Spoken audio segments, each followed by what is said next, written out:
This is the time for atheists to rise and shine, to show all of us Christians why we should take you seriously, to show us that you can actually defend what you believe. I want you to give me an answer. So, here's the question. Was your brain intelligently designed?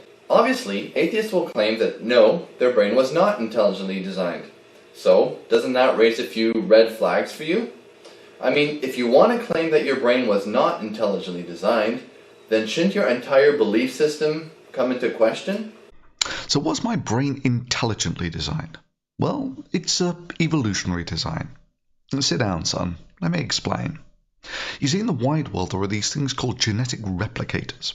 And sadly, those genetic replicators, life as we call it, can't copy themselves perfectly. And so there are slight differences between the parents and the offspring. Secondly, regrettably, the environment is such a harsh place that many of them die before they get a chance to replicate. This inevitably means that those that are better suited to the environment have a better chance of replicating. Evolution, in this sense, is just a statement of the bloody obvious. That is, you see more replicators that are suited to the environment because they can survive and reproduce better in that environment. In simple terms, we would describe the genes of the population as a gene pool. We would simply say that the factors of imperfect replication and environmental attrition result in the gene pool being plastic to the environment. So from this, you can see that evolution can quite happily give the appearance of the gene pool being designed for the environment because the gene pool is plastic to the environment. Now, for many multicellular organisms, one of the factors that determines survivability is a rudimentary level of predictivity. That is, say for instance, an organism that can watch others fall off a cliff to their deaths and work out that falling off cliffs is bad would have a distinct survival advantage in an environment with lots of cliffs. One of the better examples of this on the planet is the human brain. One of the purposes that it serves is as a rudimentary future predictor. That is, it can form models of the world that have utility in their ability to make predictions. And even that imperfect ability is still a bloody good survival characteristic.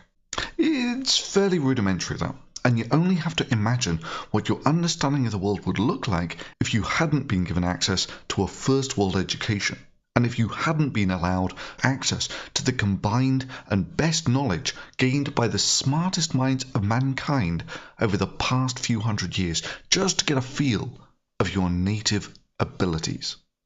I couldn't have figured out a tiny fraction of what I currently know if I wasn't able to read the minds of the smartest dead people around.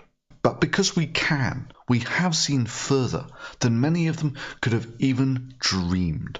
So yes, the human brain is a moderately sophisticated temporal extrapolator that is the current generation of a still running evolutionary routine that gives the appearance of design. Obviously, atheists will claim that no, their brain was not intelligently designed. So, doesn't that raise a few red flags for you? I mean, if you want to claim that your brain was not intelligently designed, then shouldn't your entire belief system come into question? So no, it's not an intelligent design. It's an evolutionary design. And because of that, you can mostly trust it. Because what has been selected for is something that does have a rudimentary predictive understanding of the universe, or truth as you would call it. That is, what has been selected for is something that could be trusted when it comes to decision making in the environment. And this is the same for many of the other brains of other animals on the planet. And that's the reason you don't see many organisms doing really, really stupid things.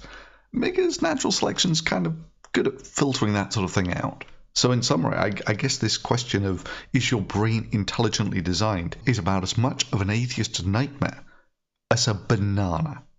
It's kind of like this question. You believe that hydrogen, a colorless, odorless, tasteless gas, can turn into people, give or take 14 billion years.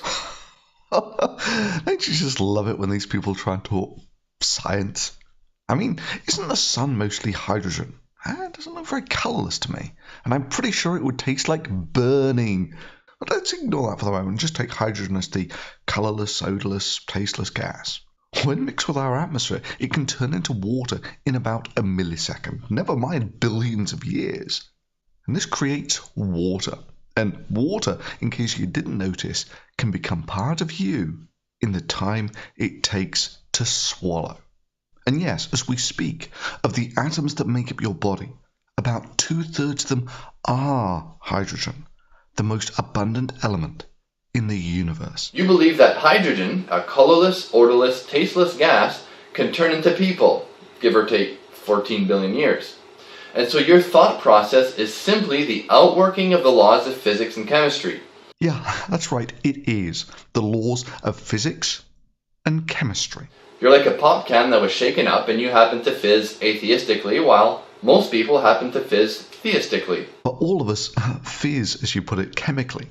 That's the reason why you have to breathe about 20 times a minute. It's because it's a requirement to keep, how do you describe it? Fizzing? And yes, the reason that soft drinks are fizzy and the reason you have to breathe have the same physical origin. That is, they are both all about gases dissolved in water. And so your thought process is simply the outworking of the laws of physics and chemistry. I mean, if you really don't believe in biochemistry on this level, then please, by all means, be the first to show us that a man doesn't need to breathe to keep living. Or fizzing, as you call it. Just bear in mind that natural selection historically hasn't been a great fan of humans who decided they didn't need oxygen to run the energy economy of their body and allow their neurons to function. That is, to allow them to think. Let me translate that into creationese. Humans require air to fizz, and without it, they go flat. There are other subtle clues to the fact that you are, like every other mammal on this planet, a biological reactor. Usually most people have noticed after the first 20 years or so that you have a need to cram suitable organic matter into one orifice and then, after a suitable amount of time, squeeze it out of another. Because you are a biological reactor. Without a couple of 100 grams of suitable organic matter and about a kilo, that's about 2 pounds of oxygen, you will stop fizzing, as you call it. Now, yeah, it's true that the neurons are wired differently in different brains. That is, different brains have some differences. I'll give you that completely. So, for instance, when I was first confronted with this aggregate knowledge of mankind, my first thought was, dear God, what a fantastic opportunity to climb to the top, to stand on the shoulders of the giants and to see further than anyone has ever seen before. And my hard work in climbing that mountain has been rewarded with an insight into the universe you couldn't even begin to fathom. I feel the earth move under my feet. I see the universe from the subatomic to the intergalactic.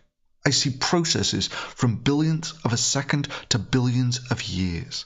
I see the history of the hydrogen that makes up some 2/3 of the organism that is currently making this video. And I dare to hope where they may go in the next billion years. And because of the wonders that I know you will never see, I pity you. I pity people like you who had this amazing opportunity. People who had won this golden ticket to see the wonders of the universe, an opportunity that few in the history of mankind have ever had.